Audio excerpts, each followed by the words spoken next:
sa ating buko salad. Kasi may marami tayong tira-tira sa Pasko at na madami. At saka, hindi tayo nakabili, napakamahal ng buko sa Pasko. So, ngayon tayo mag-buko salad. Andiyan. Ang ating queso de bola, natira-tira din sa mga bigay sa Pasko. Ayan.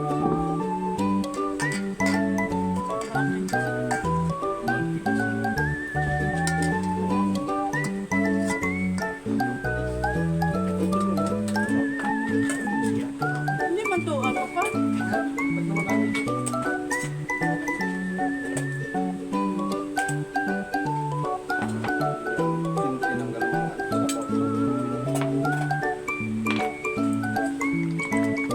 Ang ating nata de coco.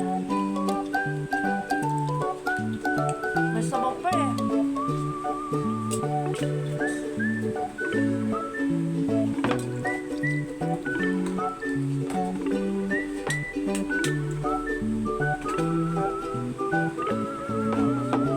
At ang ating fruit cocktail na galing din to sa pamasko. Ang ating fruit cocktail. Ayan. So, ang binili natin dyan ay ano lang. Yung buko. Yung mga sahog natin, ayan po ay galing sa pamasko. Diba? Magandang kulay na siya. So, nalagay na natin ang ating cream insada. Kasama na rin ito sa nilagay ko sa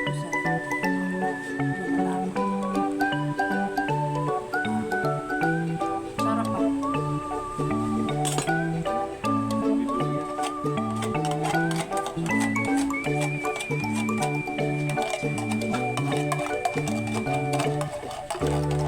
Cream densada, matamis na, may crema na.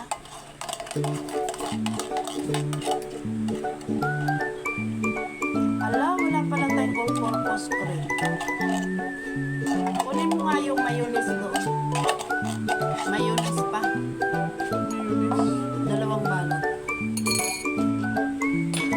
Kasi, naubos ang all-purpose cream. So, ang gagawin natin is, ito ay condensed milk. Lagyan natin siya ng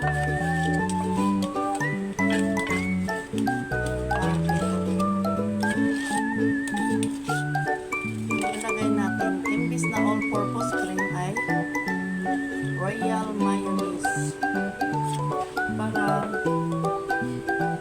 lumalat-alat at lumapot ang ating bukusalan. Buksan mo, mapilit mo.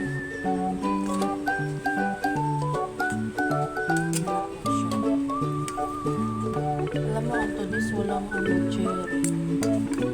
Kasi ka nga ng cherry kay Marilasa. Ah, meron pa isa. Yan ang cherry. So, i-mix lang yan, guys.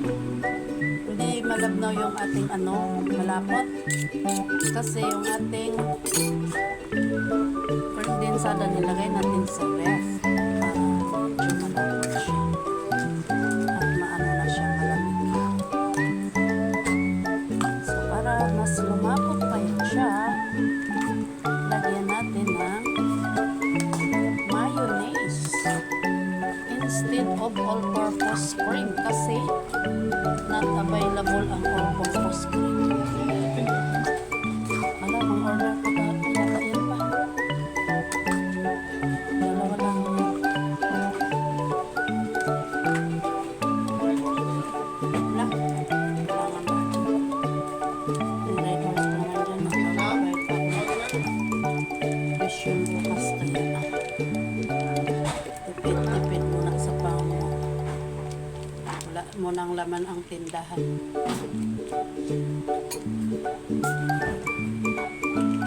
Second sin na.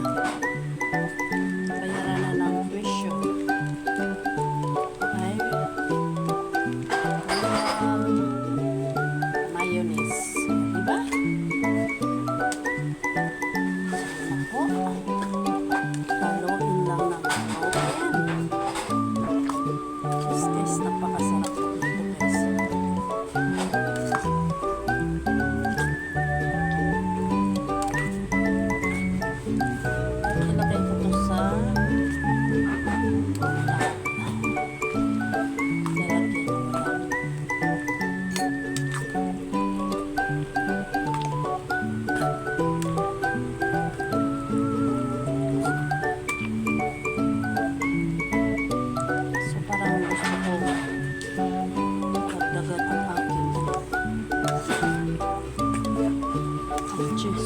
Mas marami pa naman ako. So, dagdagan ko guys. Masarap na.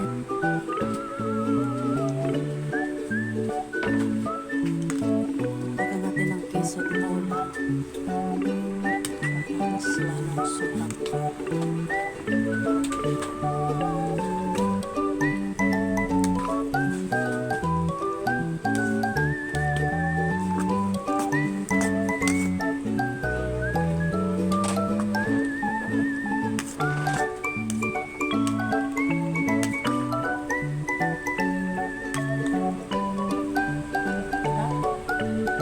Charap na yan. Container. Ayan na guys. Check natin guys ang lasa.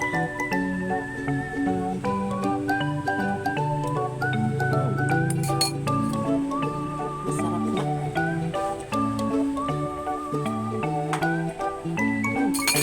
Sarap.